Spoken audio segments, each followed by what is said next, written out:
Hello and welcome to Alan History Nerd. This video is Stalin and Khrushchev, Political Authority 1941 to 1964, Part 2.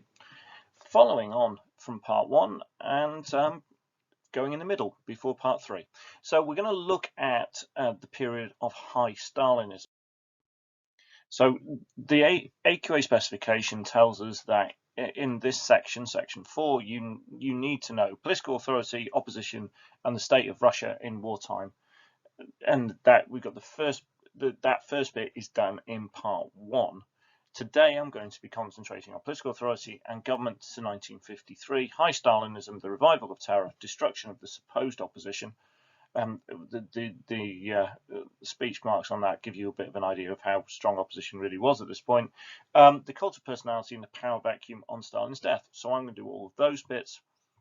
There will be a follow-up video to this one, which will do Part 3, which will look at political authority and government, Khrushchev's rise to power, policies, ideology, de-Stalinisation, political and party change.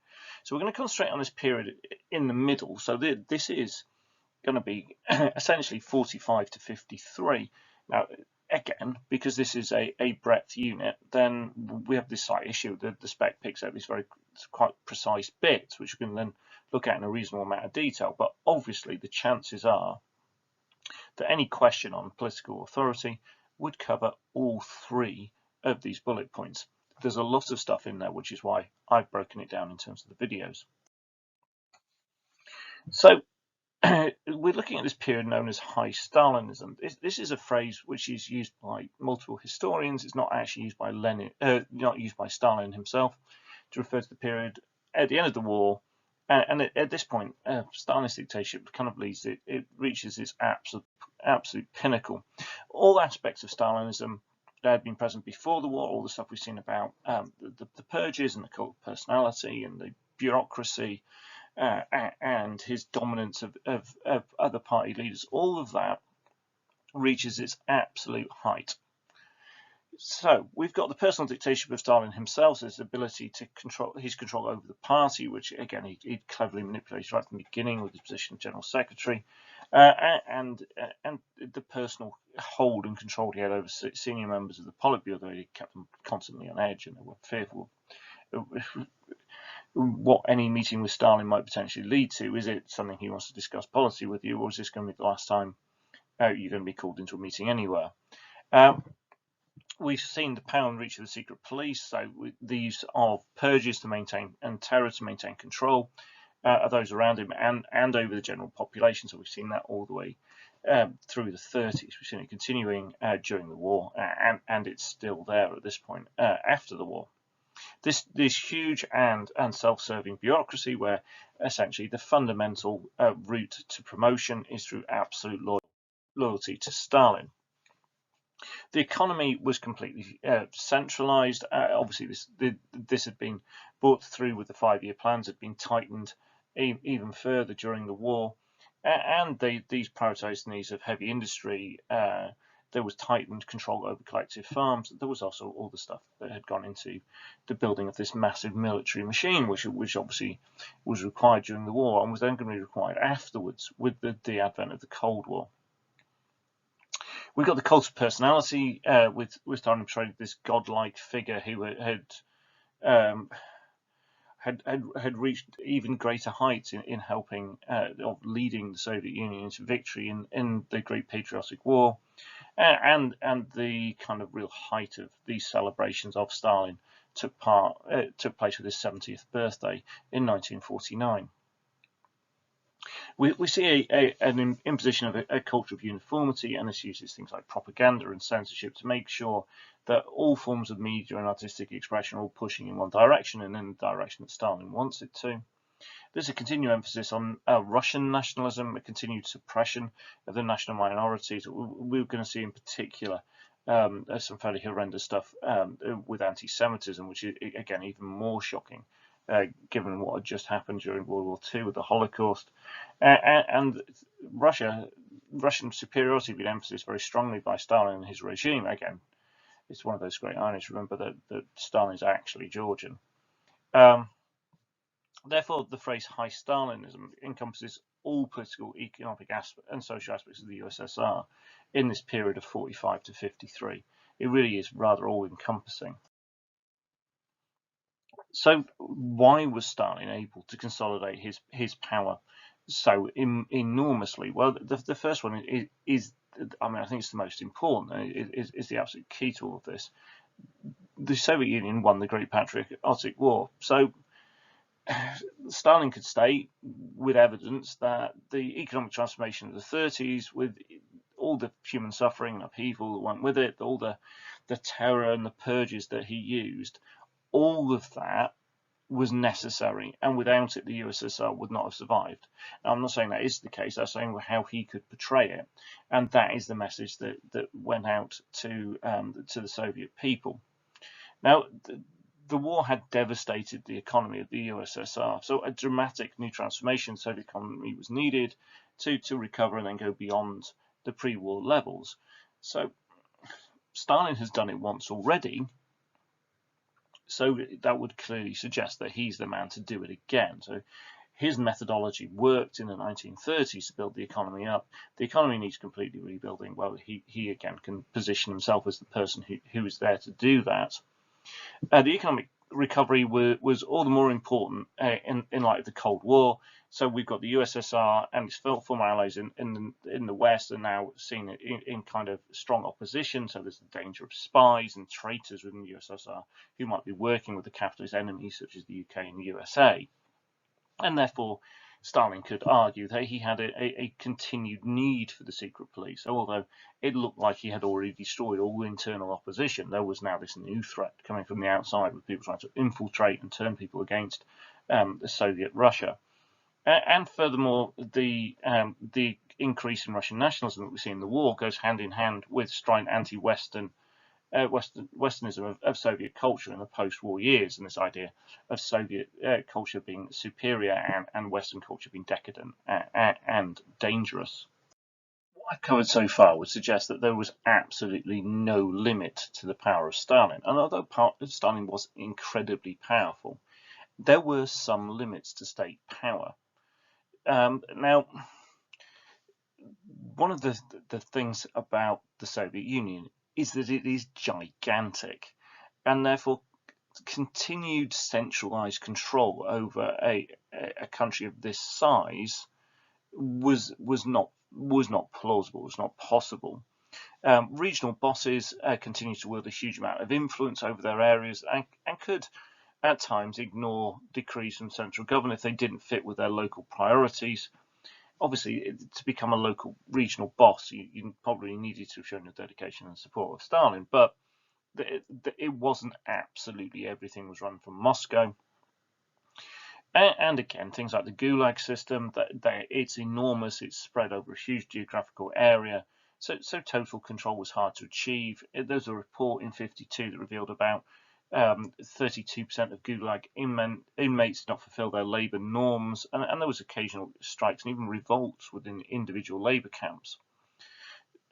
So it's not to argue that no, actually he's losing control of the regions. He wasn't losing control of the regions, but they weren't completely centrally controlled. The Politburo remained really stable during this period of time. In fact, it was almost completely unchanged from 1939. From 45 onwards, the Politburo met very rarely. Stalin preferred to deal with people either individually or as part of small groups. So only he really had a full picture of everything that was going on and all the connections between the different policies. This enabled Stalin to play people off against each other, and he encouraged rivalry between the different leading communists, and they would have to look to him for affirmation and support. Now, all this feeds into Stalin's paranoia. He saw threats everywhere, even where they didn't exist, even within the Politburo itself, despite the fact that he'd been building this group and purging out anybody he had either slightest suspicion of for ages. Now, this meant that he would send the message that no one was above suspicion. One of the best examples of this was when Stalin expelled Molotov's wife from the party. Now, Molotov is one of his longest standing and most loyal supporters. But in December 49, Molotov's wife was expelled, and then in January 50, she's actually arrested. just to show the depth of kind of control that Stalin had of his own Politburo at this point, Molotov actually apologized to Stalin for having abstained in a vote to expel his own wife from the party. And he made no attempt to intercede on her behalf. He made no attempt to try and get his wife released. She is eventually released, and there's a picture of them above me. I think it's from 1960. So there's something really quite remarkable here in terms of the personal power of Stalin. The fact that someone would merely abstain rather than vote against the expulsion of their own wife, and then not make any attempt to intercede on their behalf when they've been arrested, just again is a really good example to show the power of Stalin over his Politburo during this period of high Stalinism. Now, Stalin's position was really, really stable and strong. What wasn't really, really stable and strong was Stalin's, I wanted to find a better phrase for it, but essentially his mental health. He was becoming increasingly unstable. He was he was paranoid. He was having his meals tested for poison.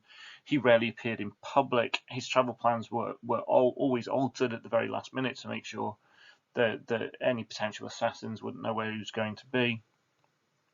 And as would happen with this, the paranoia, as it comes out, the people who on the receiving end are those who work most closely with him. So this included members of the Politburo.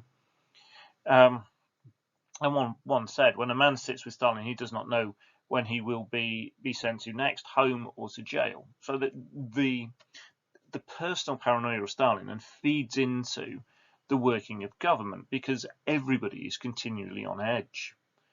And Stalin would humiliate members of the Politburo by making them sing and dance during dinners at his Dachau. Stalin would behave more like a mafia boss, it can be argued, rather than like a traditional kind of political leader or dictator. So he maintained this air of unpredictability and potential violence. And one thing about Stalin, which he'd been very useful for him going through his career, was that he was completely ruthless, and he would spot and exploit the weaknesses of any around him. And he was an expert at playing people off against each other. Now, we saw all that if you go all the way back to the leadership contest in the 1920s and all those stuff that got him there. He's still using them. But at this point, he holds this incredible amount of power, and he's paranoid about all those around him.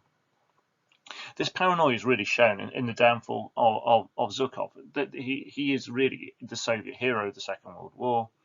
And it was him and his leadership that really enabled the USSR to defeat the German army. Remember, to start off with, Stalin was in complete command and was making mistakes, and he learned from those mistakes, and he passed large military control to Zhukov and others. But unfortunately for Zhukov, this status that he had and the adulation that he received from the Soviet people made him be seen as a potential threat in Stalin's eyes. So Zhukov is demoted and sent to an obscure posting in the Ural Mountains. References to him in newspapers and accounts of the war were deleted. Zhukov was hardly mentioned in the Soviets' own official history of the Second World War, with Stalin as the sole kind of architect of victory. So Zhukov, again, is a really good example to use to illustrate the paranoia that Stalin has in his refusal to share the spotlight and the affection of the Soviet people with anybody else. Now we're going to look next at the supposed opposition, and we've got the quotation marks around it and the word supposed, because it isn't actually clear that there really was a huge amount of opposition. These are mainly, I think, manifestations of Stalin's paranoia. So the first we're going to look at is the Leningrad affair. So Stalin had always been worried about the potential of the Leningrad party opposing him. This goes back to the days of Zinoviev in the 20s and Kirov in the 30s. So it's this other massive center of population and potential political power, which he knows he firmly has Moscow, but Leningrad is quite a distance, and in his mind, it has been the centre of opposition before, and it's likely to be again. When Zandov dies in 1948, Stalin encouraged Beria and Malenkov to purge the party of anyone deemed to be of dubious loyalty, and two leading party officials in Leningrad, Voznesensky, himself a member of the Politburo, and Kuznetsov were arrested, along with thousands of other officials. They were forced to confess and tried in secret and then executed. I mean, the death warrants had been signed before the trials even took place. I mean, it's a huge surprise there that there wasn't a kind of just form of trial and impartial judgment. So again, it's not that there was necessarily. No, there might have been, but it's very difficult to say. There didn't seem to be a genuine kind of burgeoning opposition in Leningrad, but Stalin just feared that there might be, so he struck first. And again, we've got this thing with disregard for human life, where he'd rather act with the risk that he could be wrong and executing innocent people than to not act and risk there actually was some opposition. We've then got the Megrelian purge of 1951, and this focuses around Beria and an ethnic minority group in Georgia. So Beria was probably better at managing Stalin than anybody else, but he was not completely immune from suspicion. I mean, Beria really was one of, if not the most revolting humans of the Soviet era. It was his actions were beyond horrendous, and he had this growing power with the MVD, and he's building a potential rival power base, and therefore he comes into Stalin's attention. In 1951, Stalin ordered the arrest of a number of Megrelian party officials. Beria himself was part of this small ethnic group from Georgia, and was very close to a number of those who were arrested. And Stalin made Beria himself carry out the purge. So this is kind of classic Stalinistic tactic to undermine the kind of competence and security of someone, and he's making Beria turn on his closest friends and colleagues. As ruthless as Beria is, I'm not 100% convinced this is something that would have enormously bothered Beria, to be honest. Now, Stalin continued his pre-war policy of suppressing the rights and interests of national minorities in the Soviet Union. Top jobs in the non-Russian SSRs, particularly party secretaries and police chiefs, went to Russian. Centralized economic planning and control of collective farms was strengthened, reducing the ability of local communist parties to make decisions at regional levels. And we've got a continuation of these horrendous deportations. Deportations of Estonians, Latvians, Lithuanians, Ukrainians were organised, again, all going back to this feeling that they had not been fully loyal during the war. And hundreds of thousands of people were moved from these areas to Siberia and Kazakhstan. And then Russian migrants were encouraged to settle in the depopulated areas. So you've got growing Russian population in the Baltic states and in Ukraine. National cultures and identities in these states were downplayed. Every opportunity Russian language was promoted through education and government. And so we see real similarity here to Russification under Alexander III and Nicholas II in the later part of the 19th century. And again, we've had Stalin referred to as the Red Tsar, and this kind of really reinforces that idea. One of the most disturbing elements, and there are many of them, but one of the most disturbing elements emanating from this period of High Stalinism and political authority at this point is the growth of anti-Semitism in Stalin's Russia. And this links in with the Doctor's plot, which is utterly bizarre and possibly also contributes to Stalin's paranoia about it contributes to his own death. One of the features of the purges was the increased focus on anti-Semitism and persecution of the Jews. In 1948, the Jewish Anti-Fascist Committee, which had helped send thousands of Jews to fight in the Red Army, was closed down. Its leaders were arrested and executed. It just beggars belief, some of this. Other Jewish politicians were arrested or sacked. Jewish writers and artists were also arrested. Synagogues and Jewish schools were closed. Plans were drawn up for a specific Jewish area in eastern Siberia. One of the reasons I mentioned earlier about Molotov's wife being arrested, where Molotov's wife was Jewish, and a number of the doctors involved in what we're going to go on and look at in the doctors' plot were Jewish as well. So why this sudden rise in anti-Semitism? Now, obviously, Stalin and the Soviet Union had been the enemies of Nazi Germany. Nazi Germany had seen the Jews as their enemy and had carried out the horrendous atrocities of the Holocaust with the murdering of about 6 million Jews.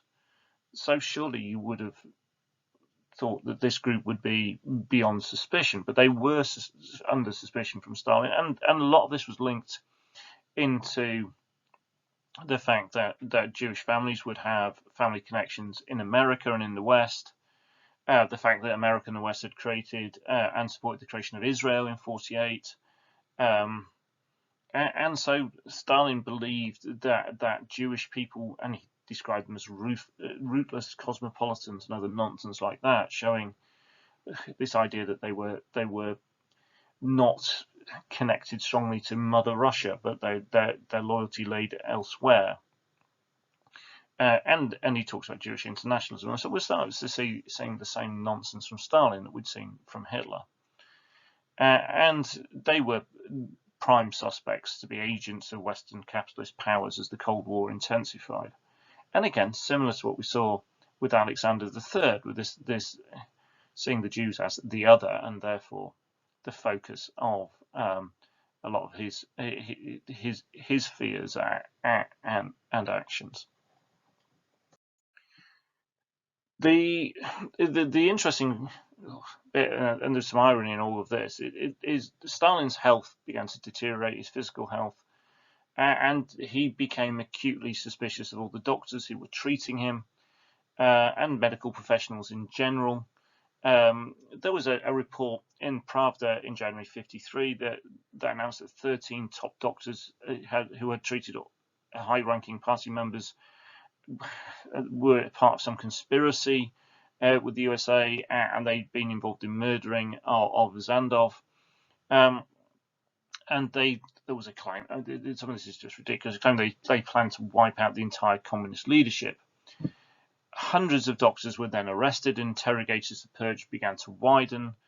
The 13 doctors, unsurprisingly, confessed after they were tortured. And during the torture, 2 of them actually died. However, before others could be executed, Stalin himself died. Now, all the remaining doctors were eventually released and cleared of all charges, which suggests that this again was another paranoid episode rather than a genuine plot. The irony of it is as Stalin lay dying, having had a stroke at the end of February, a doctor could not be found, as his own personal doctor was in prison as a result of the doctor's plot. So in a way, Stalin almost causes his own demise. Now, the cult of personality is as we've said, is at an incredible level. So the USSR's victory in the Second World War stimulated this cult of personality, taking it to great heights. I've already mentioned Stalin's 70th birthday in '49, and when we see a continuing run of galas and other occasions running through 1950. So Stalin has this godlike status, and obviously this was expressed in many different ways, including a giant portrait of him being held over Moscow and illuminated by searchlights. I mean, this stuff is pretty extreme. So we've got this guy who's completely paranoid and thinks everybody's out to get him. At the same time, he's receiving adulation on a national scale that we've almost unseen of anybody ever in any kind of context.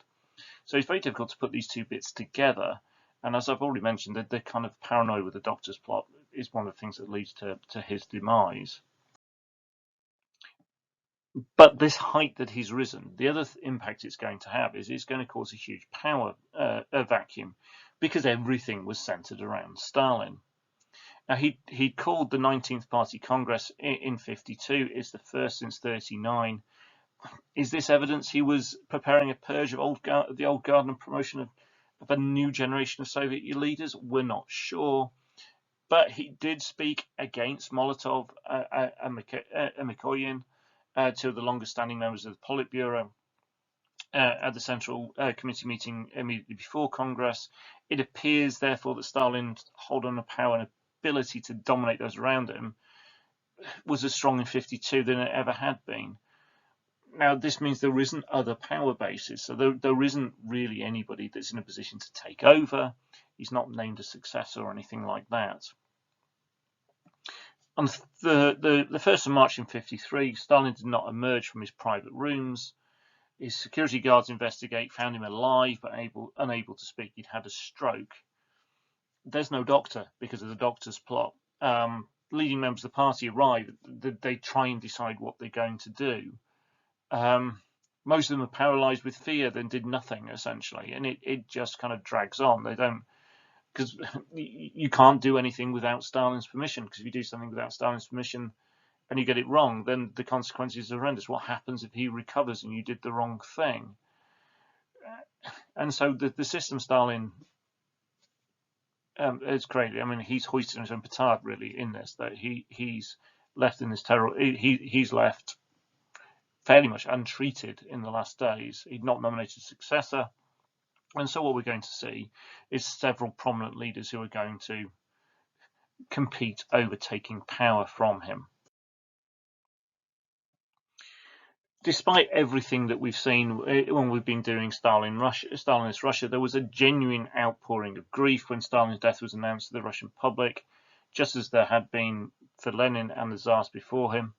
As Stalin was revered as the man who'd led the Soviet Union to the great victory in the Great Patriotic War, and this had been relentlessly reinforced through the cult of personality and Soviet culture in the years after 45. Crowds flocked to Moscow to see his body when he was embalmed, and he was placed next to Lenin in the Red Square mausoleum, and the people came and paid their respects. I mean, there's even stories of people sobbing and crying in the gulags, having found out about Stalin's death. I mean, the guy who ultimately was responsible for them being there and their suffering. So I think one of these things it does is it shows us the effectiveness of the cult of personality, and also emphasizes to quite a large degree the fact that Stalin's paranoia was fairly ruthless in terms of he feared all this opposition around him. It doesn't really look like during this period of High Stalinism that it was there. Thank you very much for watching. So just a reminder, this is a part of my series looking at Tsarist and Communist Russia, designed for A-level history. This is part 2 of my videos looking at political authority under Stalin and Khrushchev, and part 3 will follow fairly soon. Please hit like on the video if you've got any comments, and please leave those. If you haven't subscribed and you want stuff on for history and politics, and there's loads on my channel, please do subscribe. And there's all kinds of exciting new buttons like thanks and all kinds of other things that are appearing now, so please make full use of those. Thank you very much for watching.